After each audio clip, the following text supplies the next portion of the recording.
মোরা আজকে পুরো ফ্যামিলি লইয়া চললাম শিহাবুদ্দিন পার্কে। এটা হচ্ছে ঢাকা গুলশানের ভিতরও। তো মনে করেন যে একটা রিক্সা ভাড়া করে লইয়া মনে করেন আমরা গুলশানের ভিতর চলে আইছি। এখানে মনে করেন আসার পরে আমেরিকা এম্বাসির পাশে সুন্দর একটা স্থাপনা দেখতে পাইলাম। যাই হোক, এটা মোটামুটি খুবই সুন্দর লাগতেছিল এবং ক্যামেরাটাও খুব ভালো লাগতেছিল। এমতে মজা লইতে লইতে আমরা চলে আইছি শিহাবুদ্দিন পার্কে। এখানে আপুর কাছে জিগাইলাম, এখানে কোনো টিকিট টুকিট কিছুই লাগে না। পার্কের পরিবেশটা মোটামুটি ভালোই ছিল। এদিকে মনে করেন মোর একমাত্র ভাগনা কিন্তু অনেক খুশি ছিল এবং অনেক মজাই ছিল। সে বলতেছিল, মামা এখান দিয়ে ঘোরার পরে কিন্তু মোরা কাশি বাইতে যাবো। তা আমরা যেহেতু আসছিলাম ঈদের দিনে, এখানে মনে করেন প্রচুর পাক্কি পুক্কি দেখতেছিলাম। এদিকে মনে করেন মোর আফাই কি যেন খাইতেছিল, মোরে রাইহা চলে গেল। তো আফাই কইলো যে তুই একটু সামনে ভিডিওর ভিতর যা, তুই তো সারাদিন ক্যামেরা নিয়ে ঘুরতেছস, তুই তোরে মুই একটু ভিডিও করে দিই। তো আফাই ভিডিও করলো।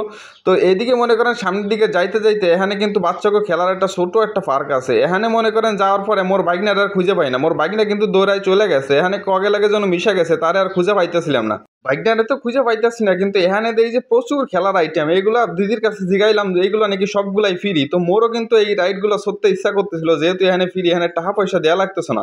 তো ফাঁসে আসা দিয়ে এখানে মনে করেন একটা গুল্লি কল ছিল। তো গুল্লি কলও কিন্তু মোর ঘুরতে ইচ্ছা করতেছিল, কিন্তু এটা কিন্তু বাচ্চাকে জন্য, মোর কিন্তু ওটা নিষেধ। মনে যদিও চাইছিল, কিন্তু উঠবার পারিলাই।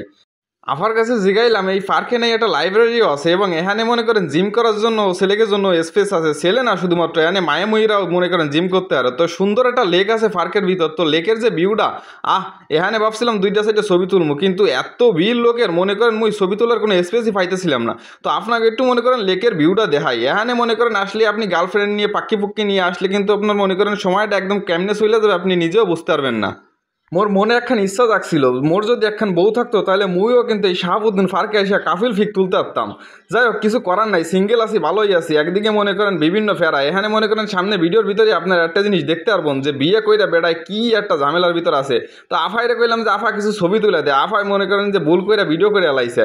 তো মনে করেন ঠেলে ঠুলে সামনে যাই। সামনে যাওয়ার পরে এখানে মনে করেন সুন্দর একটা ভিউ। আফারে কইলাম, আফা লেকটা পিছনে রাইয়া মোর কিছু ছবি তুলে দাও। তো আফাই যে ভিডিও করছে মুই নিজেও বুঝতে পারি নাই। মুই কিন্তু ওখানে মনে করেন যে এমন পার্ট দিতেছিলাম, এদিকে মনে করেন পাশের ভাবি ছবি তুলে তামা তামা করে লাই দিছে, আর এইদিকে এই ভাই মনে করেন বিয়া করে এই পুরো অতিষ্ঠ। দেখেন যে কত সুন্দর কাফিল ফিক তুলতেছে। মোরও কিন্তু ইচ্ছা জাগতেছিল যে কি করমু, জীবনে যে বিয়েটা না করে কি যে ভুল করলাম। তো মনটা ইচ্ছা করতেছে এখান দিয়ে একটা পাক্কি পুক্কি পটাই। তো কেমনে পটামু, মুই তো আইছি গ্রামিতে। মাইয়াটা এত মোর কপালে নাই, মুই যেহেতু গ্রামের তো নাইছি। তো আফাই কইলো চলো সামনের দিকে যাই। সামনের দিকে নেই ভালো ভালো স্পেস আছে এবং ভালো ভালো লোকেশন আছে। যাই হোক, এর মধ্যে মনে করেন আফাই কইলো তোর একটা সিঙ্গেল শট লইয়া দি। কইলাম মুই টিকটকে আপলোড দিমু। পরে সে মোর একটা শট দিল। এইদিকে মনে করেন ঘুরতে ঘুরতে মনে করেন জিমের ওইখানে চলে আইছি। তো এখানে মনে করেন একটা প্রতিভা আজকে দেখাই দিমুই যে আজকে জিম কইরা মামা বাইক নেই মনে করেন ফাড়াই গেলামু। আজকে একদিনেই মনে করেন মোরা বডি বিল্ডার হয়ে যাবো গা। বাইকনে ভার্সেস মামা দুইজনের ভিতর কিন্তু প্রচুর পরিমাণে কম্পিটিশন চলতেছে, কে জিতবো। কিন্তু মুই সবসময় একটা টেন্ডেন্সি রাখতেছিলাম যে মোর বডিটা আগে বেশি ফুলাইতে হবে এবং বাইকনের থেকেও আগে উঠতে হবে। তো বাইকনেও কিন্তু মনে করেন জিম কইরাই যাইতেছে। মনে করেন সেও কয় যে মামা মোরও কিন্তু অনেক বডি হয়েছে। তো আমি তারা কইলাম যে তুমি কি করবা, পরে সেও মনে দেয়াইলো যে তোমার তো বড় বডি হয়েছে। যাই হোক, জিম টিম কইরা মোরা কিন্তু এখন ক্লান্ত। তো বাইক নিয়ে একটু পানি ফুনি খাইলো। পানি ফুনি খাওয়ার পরে মনে করেন যে আমরা এখন সন্ধ্যা হয়ে গেছে, যে এখানে যেহেতু সন্ধ্যা হয়ে গেছে সেখানে বাসার দিক রওনা দিব। তো ভিডিওটা এই পর্যন্তই। ভিডিওটা যদি এক বিন্দু মাত্র ভালো লাগে অবশ্যই একটা ফলো দিয়েন এবং না লাগলে সুন্দর করে একটা হাহা রিয়াক্ট দিয়ে যায়েন।